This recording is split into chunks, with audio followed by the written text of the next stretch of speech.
Hi there. In this video, I want to show you how to download and install the JDK Java Development Kit version 8. And then I'm going to show you how to download and install Eclipse, which is the platform that we'll be using to write all of our Java code. After watching this video, you'll find another video for upgrading to Java version 9 if you so choose. Java 9 is the latest release of Java, and it's not mandatory for upgrading in this course, but I've shown you how to do that in the next lecture.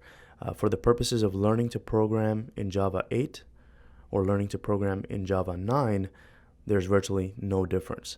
There are a few differences in Java 9 that were introduced. I'm going to talk about those towards the very end of this course. I think the last one or two lectures is where I cover those slight differences, but otherwise it's going to be the same process. It's not mandatory for you to upgrade to Java 9, but that video is there for you in case you'd like to.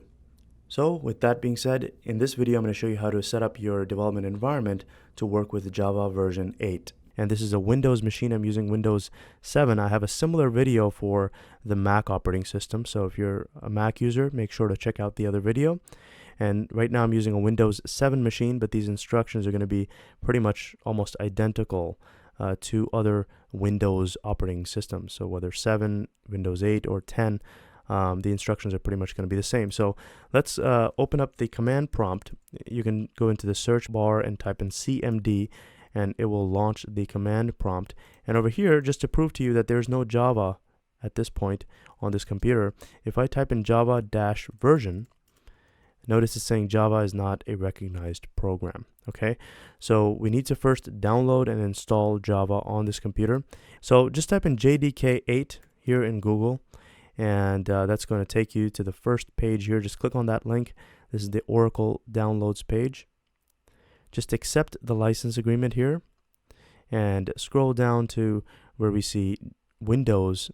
This is a 64-bit machine, so I'm going to click on this download right here. So click on that. It's going to be an executable, and the download has begun. This may take a minute or two depending on your internet speed, so I'm just going to sort of zoom ahead in this video to the point where this is done downloading.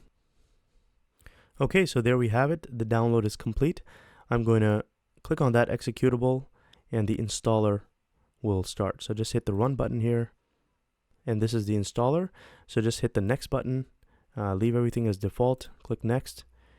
Now it's preparing our system for the install, and now it's asking us to choose the destination folder. So this is going to be in the C drive, program files. There's going to be a Java folder that's created, and then it's going to be this JRE 1.8 and so on. So just we're not going to change this destination. We're going to just click on next, and the installation has begun. And there you go. It's saying Java Development Kit 8 has been installed successfully. So let's just close that. And now if we go to the terminal again, and I type in Java-version, hit enter. Actually, it's going to say that it's still not a recognized program because we need to open a new command prompt. So let's close this and open another one. So I'm going to type in CMD here again, and then do Java-version, and there we go. Notice it's saying Java version 1.8.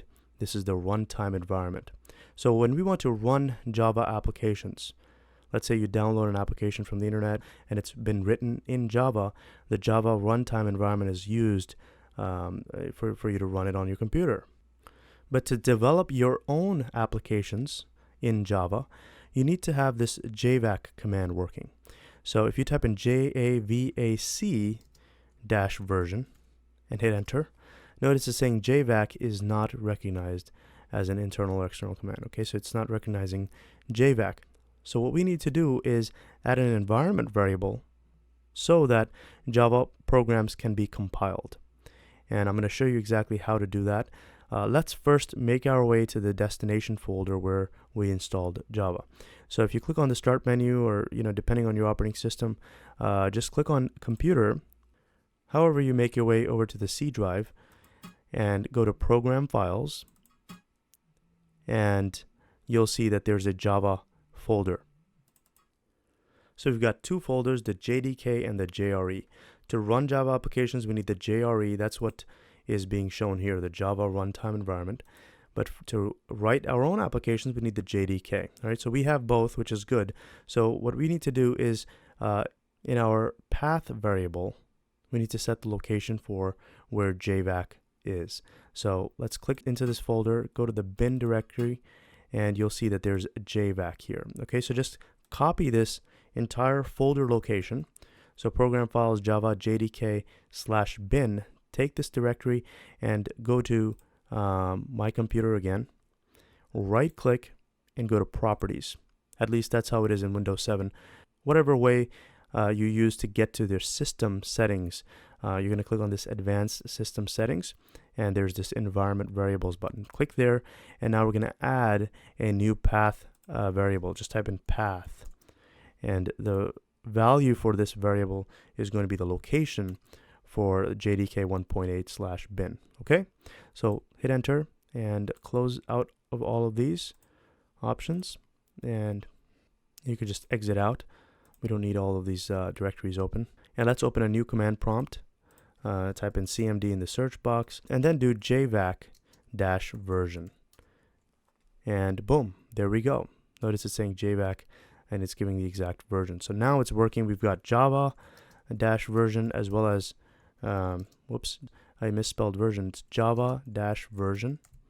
Hit enter. We got Java version and JVac version. Both of them are working. So now we're ready to download and install Eclipse. So let's go back to Google and type in Eclipse here and hit enter. And this is the link that we want, eclipse.org. And as a matter of fact, Eclipse Oxygen, this is the latest version. So it doesn't matter which version of Eclipse we use, just try to get the latest one if possible. So the one at the time of this recording is Eclipse Oxygen. So let's click that and click on this download button here.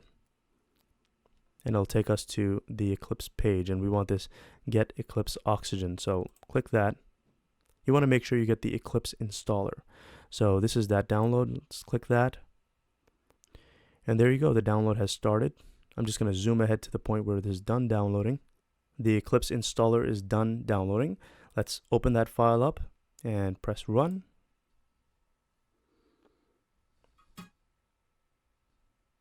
And now we need to choose which version of Eclipse we want. I'm just going to use the first option, Eclipse for Java developers, and click that button. And it's asking us the installation folder. I'm going to leave it as default. So it's going into my home directory, which is users/owner in the C drive. And then there's going to be a folder called Eclipse. And inside of that folder is where we're going to download Java Oxygen. Okay, so just click on install. Accept the license agreement.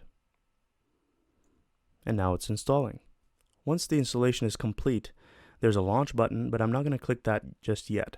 I'm going to click on this Open in System Explorer. Click that button, and this is that icon that we're going to click on to run Eclipse. Notice where it's located. It's in users/owner/Eclipse, and then there's Java Oxygen folder, and then there's Eclipse. So let's double click it. When Eclipse launches, it asks us to choose a workspace. This is where all of our code that we write, the Java code, this is where it's going to go. So it chooses a default directory, users/owner/Eclipse workspace. I'm going to leave that as default and click on launch. Right, and after a few moments, this should open up Eclipse. Now, just a quick note, I'm zooming ahead in this video. Whenever there's any kind of loading, I try to skip over that so that this video is not too long. You may have to wait when you launch Eclipse or when you're downloading things, okay? So this is the Eclipse welcome screen. I'm going to close this welcome screen by clicking that X, and I'm going to create a new project. Right-click into this Package Explorer and go to New Java Project. And I'm going to name this project, we'll just call it Java 8 Project. And I'm going to choose this option right here, Use Default JRE section. Click on that and go to Configure JREs. Click that button and notice that it has selected the JRE that is installed in our location. So in program files in the Java folder, the JRE. This is where Java 8 is installed. So I'm going to leave that as is. Click click on Apply and Close, and just hit Finish. And this is our project folder. Okay, if you expand it by clicking on this arrow, notice it has some things in there. This is the Java library, the JRE version 8. And if we want to create a Java file, we just right click in this source folder and go to New and click on Class. And I'll go over all of these details, the specifics of what it is to create a Java project and what is a class. So just follow along for now. Don't worry about the details. I'll explain all of these later. For now, we just want to make sure that we can write Java programs using Eclipse. So I'm going to name this class Test. Right, that's where in this text box with a capital T. Okay, and select this first option right here where it says public static void main. Checkbox that, and then just hit Finish. Again, I'll go over all of these details later on. This is our first Java file, and you see these two slashes.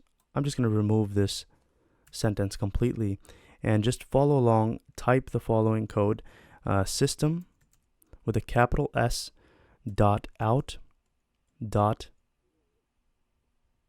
print ln, and you're going to need parentheses, and inside of those parentheses we're going to need quotes, double quotes, and just type in hello world.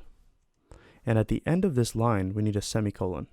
Okay, so not important to go over the details of what this code is and what it does. I just want to make sure we get some Java code working so that we can verify that your installation is working successfully. So once we're done writing this code, we want to save it by doing Control S, and that will save this file.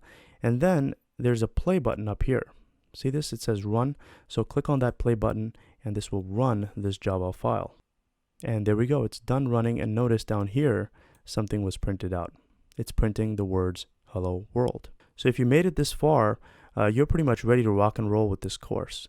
The rest of the lectures are going to be just learning to program in Java. Now up to this point we've got Java 8 on this machine, and like I said before, the differences between Java 8 and 9 will be discussed much later towards the end of the course, because those differences require you to have an understanding of Java. But for the purposes of learning to program in Java 8 and Java 9, your environment so far is more than enough. You're ready to rock and roll.